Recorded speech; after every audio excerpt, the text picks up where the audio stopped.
Hey Mad Family, the property market is going through a correction for the first time in 3 years. If we take a look at this article done by CoreLogic, housing values have surged 29% through the recent growth phase, and now home values are down 3.5% from an April peak. People are worried. As a warning, this is just an overview of the overall housing values. Individual properties are more heavily affected by the region your property is in. They could also be going up or down during this period. I mean, I'm still seeing people make heaps of money in Brisbane at the moment. Now, how should this affect your decision to buy a property now? Well, quite frankly, it shouldn't. Looking short term is not a good option.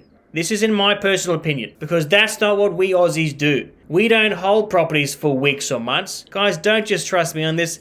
Let's look at the data. CoreLogic has done a report which says the Australian median hold period was 9 years for all houses sold over the last 12 months. Capital cities have recorded a higher growth rate than the regional areas of Australia. So basically, the closer your house is to the city, the more rare it is and the more higher demand it has. So higher demand and greater scarcity of supply. So in this report, it also says housing is illiquid and comes with high transactional costs when getting in and getting out. For example, when you get in, stamp duty, conveyancing. When you get out, you got marketing, commissions to real estate agents, so people don't flip property. So now we're clear that thinking short term is about as productive as a hamster on a wheel. What's next? When thinking long term, the first and most important thing to understand is supply and demand. How many people want a property versus how many properties are there? And supply and demand are going to have a huge impact right now for Brisbane owners. If we have a look at this article, Brisbane is set to grow to 3.18 million by 2031. Guys, that's 600,000 people getting here in Brisbane in the next 9 years. Coincidentally, 9 years away happens to be the median time to sell a house across Australia. If you're buying and selling in the average time period, that's a lot of demand coming into Brisbane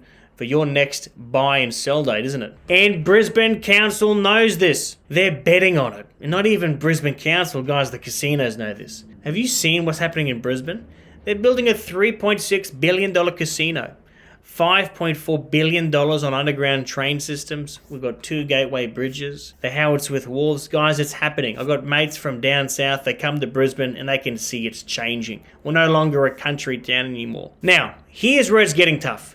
Building a house has increased $76,000 over the last 12 months from April. Just for context, the average house cost is now $400K to build. And this graph shows a massive spike from the start of 2021. But with all that construction we've mentioned, plus the Olympics, which is another $1 billion worth of projects, in a city already experiencing serious labor shortages, building houses could get even more expensive. With houses being more costly to build, the supply and demand gap could further increase, driving existing houses' prices to even higher levels. So let's finish up here. When you want to buy a house, don't feel stressed when you see property prices drop in the short term. Nothing is short term. You gotta think long term. Having the right education and team is critical to buying a property. So you should definitely check out this video here where I show you the key things you need to look out for when choosing your mortgage broker. Thanks for watching.